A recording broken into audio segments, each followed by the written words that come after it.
7 August भारतीय सामाजिक न्यायाच्या इतिहासातील एक असा दिवस ज्याने देशाच्या राजकारणाची दिशा बदलली। हा दिवस आहे मंडल दिवस। पण मंडल आयोग म्हणजे नेमके काय? व्ही.पी. सिंग यांनी असा कोणता निर्णय घेतला ज्यामुळे संपूर्ण देशात आंदोलन पेटले आणि या लढ्यात ॲडव्होकेट प्रकाश आंबेडकर यांची भूमिका काय होती? आज आपण या सर्व प्रश्नांची ऐतिहासिक पार्श्वभूमीसह चर्चा करणार आहोत। भारतीय राज्यघटनेच्या कलम 340 अंतर्गत सामाजिक आणि शैक्षणिकदृष्ट्या मागासवर्गीय समाजाची ओळख करून त्यांच्यासाठी उपाययोजना सुचविण्यासाठी आयोग नेमण्याची तरतूद करण्यात आली। 1953 मध्ये काका कालेकर आयोग नेमण्यात आला।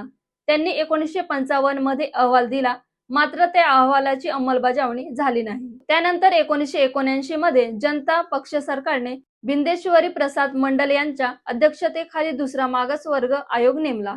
1980 मध्ये मंडल आयोगाने आपला अहवाल केंद्र सरकारला सादर केला। मंडल आयोगाने काय सांगितले? आयोगाने देशभरातील सामाजिक आणि शैक्षणिकदृष्ट्या मागासवर्गीय समाजाचा अभ्यास केला।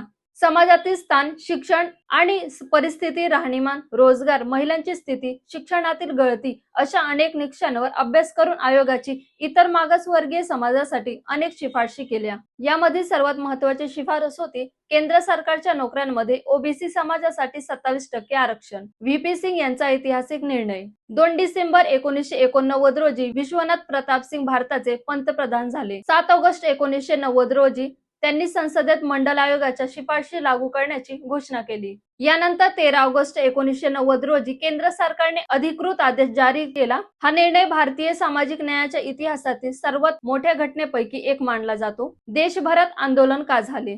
या निर्णयानंतर देशातील काही भागात विशेषतः उच्चवर्णीय विद्यार्थ्यांच्या नेतृत्वाखाली मोठी आंदोलने झाली। काही ठिकाणी हिंसाचार, आत्मदहनाचे प्रयत्न आणि तीव्र विरोध झाला। दुसरीकडे दलित, ओबीसी, आदिवासी आणि सामाजिक न्यायवादी संघटनांनी मंडल आयोगाच्या समर्थनात मोठे आंदोलने, मोर्चे आयोजित केले। या काळात ॲडव्होकेट प्रकाश आंबेडकर यांची मंडल आयोगाच्या अंमलबजावणीला ठाम पाठिंबा दिला। भारतीय रिपब्लिकन पक्ष आणि बहुजन समाजाच्या माध्यमातून त्यांनी महाराष्ट्रात मंडल आयोगाची समर्थनात जनजागृती केली। 11 ऑगस्ट 1990 रोजी अकोला येथे लाखोंच्या मोर्चाचे नेतृत्व करून त्यांनी व्ही.पी. सिंग सरकारच्या निर्णयाचे स्वागत केले। मंडल आयोगाची संपूर्ण अंमलबजावणी करण्याची मागणी केली। त्यांनी सातत्याने दलित, ओबीसी, आदिवासी आणि इतर वंचित समाजाच्या राजकीय एकजुटीवर भर दिला। व्ही.पी. सिंग यांचे इतर सामाजिक न्यायाचे निर्णय। याच काळात डॉक्टर बाबासाहेब आंबेडकर यांना भारतरत्न जाहीर करण्यात आला। तसेच 1990 मध्ये अनुसूचित जाती आदेशात दुरुस्ती करून बौद्ध धर्म स्वीकारलेल्या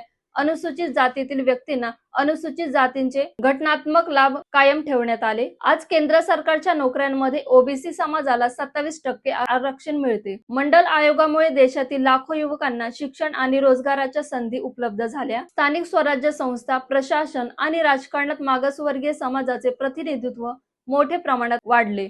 ऑगस्ट हा केवळ एका आयोगाची आठवण करून देणारा दिवस नाही, तो भारतीय राज्यघटनेतील समता, सामाजिक न्याय आणि प्रतिनिधित्व या मूल्यांना बळ देणारा ऐतिहासिक दिवस आहे। इतिहास समजून घेतल्याशिवाय आधुनिक भारताच्या सामाजिक आणि राजकीय परिवर्तन समजणे अशक्य आहे। जर हा व्हिडिओ माहितीपूर्ण वाटला असेल तर व्हिडिओला लाईक करा, शेअर करा आणि चॅनलला सबस्क्राईब करायला विसरू नका।